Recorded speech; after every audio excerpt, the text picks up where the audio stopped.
پہلے ہی ایسی تھی اور اب ہاتھ بھی ٹوٹ گیا ہے، اس کے باوجود بھی میں تیری رضا چاہتی ہوں۔ آپ کو غیبی آواز آئی کہ اے رابعہ غمگین نہ ہو، کل تجھے وہ مرتبہ حاصل ہوگا جو مقرر فرشتے بھی تجھ پر رشک کریں گے۔ یہ سن کر آپ خوشی خوشی اپنے مالک کے ہاں پہنچ گئی، اور آپ کا یہ معمول رہا کہ دن میں 2 رکعتیں نماز پڑھتی، رات بھر عبادت کرتی، اور ایک شب جب آپ کے مالک کی آنکھ کھلی تو اس نے حیرت سے چاروں طرف دیکھا۔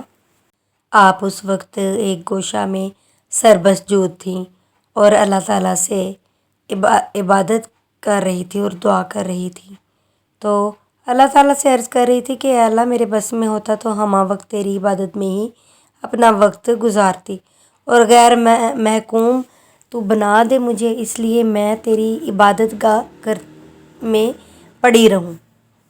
تو نے مجھے غیر کا محکوم کر رکھا ہے، اس لیے میں تیری دیر سے عبادت کرتی ہوں۔ یہ سن کر وہ پریشان ہو گیا اور یہ عہد کر لیا کہ مجھے تو اپنی خدمت کے لیے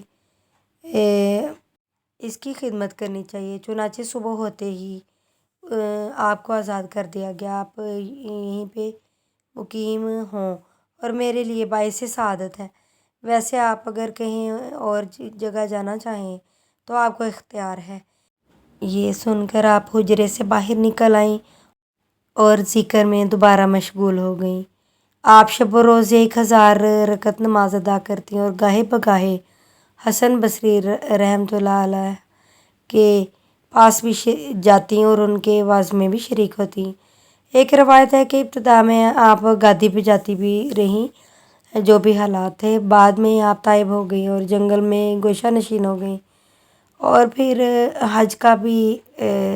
حج کے لیے بھی روانہ ہوئیں، اور آپ کا ذاتی گدھا بہت کمزور تھا، اس پر سامان لاد کر آپ راستے میں روانہ ہوئیں، وہ راستے میں ہی مر گیا تھا۔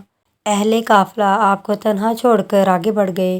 اس وقت آپ نے بارگاہ الہی سے عرض کیا کہ میری عاجزانہ دعاؤں کا یہ نتیجہ ہے کہ میرے ساتھ یہ سلوک کیا جا رہا ہے۔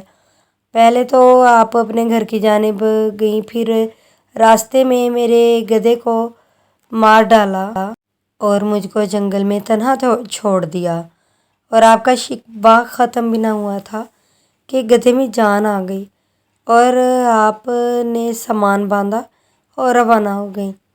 ایک راوی کا بیان ہے کہ عرصہ دراز کے بعد میں نے اس گدھے کو مکہ معظمہ کے بازار میں فروخت ہوتے ہوئے بچشم خود دیکھا تھا، اور اس سے معلوم ہوتا ہے کہ آپ کی دعا کی برکت کی وجہ سے اس کی طویل عمر ہوئی، اور جب مکہ معظمہ پہنچی تو کچھ ایام بیابان اور اس میں بیابان میں مقیم رہ کر اللہ تعالیٰ کی عبادت میں مشغول رہیں اور التجا کرتے رہیں، اور اس لیے کہ دل گرفتہ ہوئیں کہ میری تخلیق تو خاک سے ہوئی ہے اور کعبہ پتھر سے تعمیر کیا گیا ہے، لہٰذا مجھے بلا واسطہ ملاقات کی خواہش ہے۔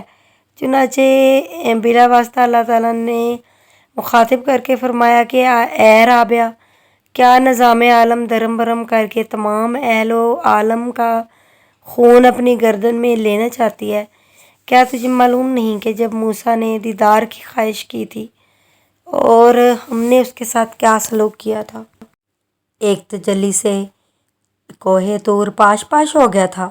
اس کے بعد آپ دوبارہ حج کو گئیں تو دیکھا کہ خانہ کعبہ خود آپ کے استقبال کے لیے چلا رہا ہے، تو آپ نے فرمایا مجھے مکان کی حاجت نہیں بلکہ مکین کی ضرورت ہے، کیونکہ مجھے کعبہ سے زیادہ جمال خداوندی کا دیدار میری خواہش ہے۔ حضرت ابراہیم جب سفر حج پر روانہ ہوئے تو ہر گام میں 2 رکعت نماز ادا کرتے ہوئے چلتے تھے، اور 14 سال میں مکہ معظمہ پہنچے اور دوران حج سفر اختیار کیا اور حج ادا کیا۔ دوسرے لوگ تو قدموں سے چل کر پہنچے، لیکن میں سر اور آنکھوں سے پہنچوں گا۔ جب مکہ میں داخل ہوئے تو وہاں خانہ کعبہ غائب تھا، چنانچہ آپ تصورات میں آپ دیدہ ہو گئے کہ شاید میری بصارت زائل ہو چکی ہے، لیکن غیب سے آواز آئی، بصارت زائل نہیں ہوئی بلکہ کعبہ ایک ضعیفہ کے استقبال کے لیے گیا ہوا ہے۔ یہ سن کر آپ کو احساس ندامت ہوا کہ یہ کون ہے، کون ہستی ہے؟ ندا آئی کہ وہ عظیم ہستی المتبرک ہیں۔ چنانچہ آپ کی نظر اٹھی تو دیکھا کہ رابعہ بصری رحمۃ اللہ علیہا سہارے سے لاٹھی سے چلتی آ رہی ہیں اور کعبہ اپنی جگہ پہنچ چکا ہے، اور آپ نے رابعہ بصری سے سوال کیا، تم نے اس نظام کو کیوں دھرم برہم کر کے رکھا ہے؟ جواب ملا، میں نے تو نہیں، البتہ تم نے ایک ہنگامہ کھڑا کر رکھا ہے۔ جو 14 برس میں کعبہ تک پہنچے ہو۔ حضرت ابراہیم نے کہا کہ میں ہر گام پر 2 نفل پڑھ کے آیا ہوں، جس کی وجہ سے اتنی تاخیر ہوئی۔ رابعہ بصری نے فرمایا کہ تم نے نماز پڑھ کر فاصلہ طے کیا اور میں عجز و انکساری کے ساتھ پہنچی ہوں۔ پھر ادائیگی حج کے بعد اللہ تعالیٰ سے رو رو کر التجا کی کہ حج پر تو نے اجر کا وعدہ فرمایا اور صبر کرنے کا بھی، لہٰذا اگر تو میرا حج قبول نہیں فرمائے گا اور تو میں مصیبت پر صبر کرنے کا اجر عطا کر دے تاکہ میں یہ کر سکوں۔ اور وہ عبادت میں مشغول ہو گئی، اور جب دوسرے سال حج کا زمانہ آیا تو فرمایا گزشتہ سال تو کعبہ نے میرا استقبال کیا تھا، اس سال میں استقبال کروں گی۔ چنانچہ شیخ فریدے کے قول کے مطابق ایام حج کے موقع پر آپ نے جنگل میں جا کر کروٹ کے بل لڑکنا شروع کر دیا اور 7 سال کے بعد عرفات پہنچی، اور وہاں غیبی آواز سن کر کہ اس طلب میں کیا رکھا ہے، اگر تو چاہے تو ہم اس قلبی کیفیت سے نواز سکتے ہیں، تو آپ نے عرض کیا کہ مجھ میں اتنی قوت و سکت کہاں جب فقیری کی خواہش مند ہوں۔ ارشاد ہوا، فقر ہمارے مترادف ہے، جس کو ہم نے صرف ان لوگوں کے لیے مخصوص کیا جو ہمارے بارگاہ سے متصل ہو جائیں، پھر ہم انہیں لذت وصال سے محروم کر کے آتش فراق میں جھونک دیتے ہیں، لہٰذا اس کے باوجود ان پر کسی قسم کا کوئی ملال نہیں ہوتا، بلکہ حصول قرب کے لیے اثر نو سرگرم ہو جاتے ہیں۔ مگر تو ابھی دنیا کے پردوں میں ہے، اور جب باہر آ کر ہماری راہ میں گامزن ہوگی تو اس وقت تجھے فقر کا نام بھی نہ لے گی۔